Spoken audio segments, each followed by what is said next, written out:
3. Assalamualaikum warahmatullahi wabarakatuh. Kami dari barisan 4 ingin menjelaskan mengenai materi pedosfer, mengenai manfaat dan konservasi tanah. Sebelumnya perkenalkan, nama saya Andrea Eko Anabel.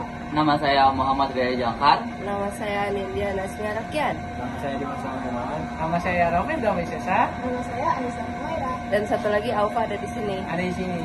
Ada di sini. Dan Rehan di atas lah. Dan Shirley. Oke, selanjutnya tanah memiliki manfaat untuk media untuk menanam tumbuhan, tempat bahan mineral dan bahan tambang tersimpan, untuk menyerap air hujan, untuk bahan baku sebuah produk, tempat cadangan air bersih.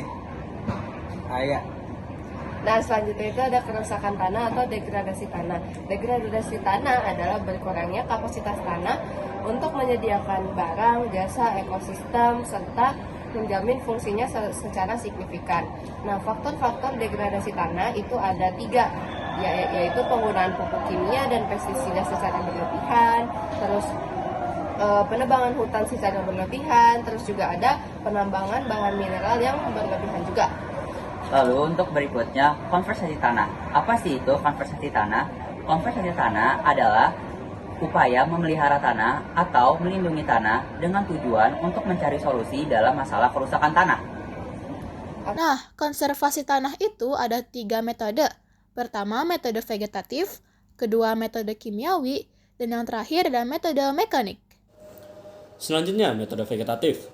Metode vegetatif adalah menanam vegetasi pada lahan yang sudah dilestarikan. Berikut ini ada beberapa cara untuk melakukan metode vegetasi. Yang pertama ada reboisasi atau menanam kembali hutan yang gundul. Yang kedua ada contour strip cropping atau bercocok tanam dengan beberapa jenis tanaman semusim dalam setiap strip yang berselang-seling menurut garis kontur. Yang ketiga ada crop rotation atau upaya penanaman jenis tanaman secara bergantian dalam satu lahan. Selanjutnya itu ada metode kimia. Metode kimia adalah upaya konservasi tanah yang memanfaatkan bahan kimia sebagai pencegahan dan penanggulangan erosi tanah serta menstabilkan tanah tersebut. Nah, pemberian bahan kimia ini bertujuan untuk membuat struktur tanah menjadi solid agar tanah mengalami resistensi kepada erosi. Selanjutnya ada jenis konservasi tanah, metode mekanik. Pertama, ada yang namanya counterplowing atau yang disebut membajak tanah searah garis kontur sehingga terbentuk alur-alur horizontal. Selanjutnya ada guludan atau pematang yang merupakan tumpukan tanah yang dibuat memanjang searah garis kontur atau memotong lereng untuk menahan erosi. Terakhir ada namanya terracering. Terracering adalah menanam tanaman dengan sistem teras-teras di daerah berlereng. Assalamualaikum warahmatullahi wabarakatuh. Nama saya Shofa. Saya izin menjelaskan tentang lembaga penyedia data geologi. Yang pertama itu ada Badan Geologi. Itu tuh di bawah Kementerian Energi dan Sumber Daya di Mineral Republik Indonesia.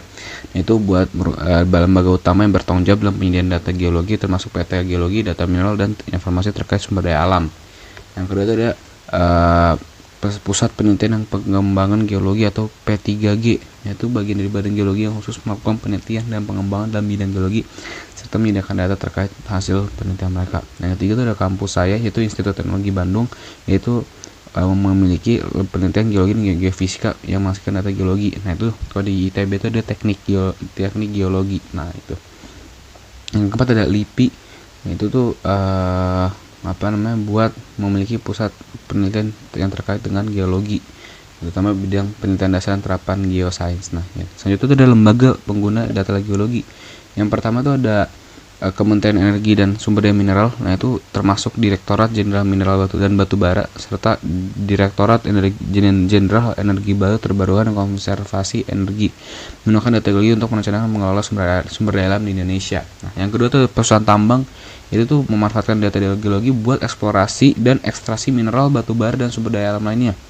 Yang ketiga ada Badan Perencanaan Pembangunan Nasional atau Bappenas, itu buat menggunakan data geologi untuk perencanaan pembangunan nasional, terutama terkait dengan pemanfaatan sumber daya alam dan pengelolaan risiko bencana. Yang keempat ada pemerintah daerah. Yang kelima ada industri, infrastruktur, dan konstruksi, itu buat ya biar kokoh juga tanahnya, biar analisis risiko tanahnya biar bagus, stabilitas bangunan, dan memiliki lokasi pembangunan biar strategis. Nah, yang terakhir itu ada masyarakat umum atau kita, ada juga bisa bilang pemerhati lingkungan. Itu buat yang tertarik pada biasa ada orang-orang yang tertarik pada isu lingkungan, geosains serta perencanaan dan mitigasi bencana alam. Nah, itu dia. Sekian penjelasan dari kami. Mohon maaf apabila ada kesalahan dalam penjelasan kami. Wabillahi taufiq wal hidayah. Wassalamualaikum warahmatullahi wabarakatuh.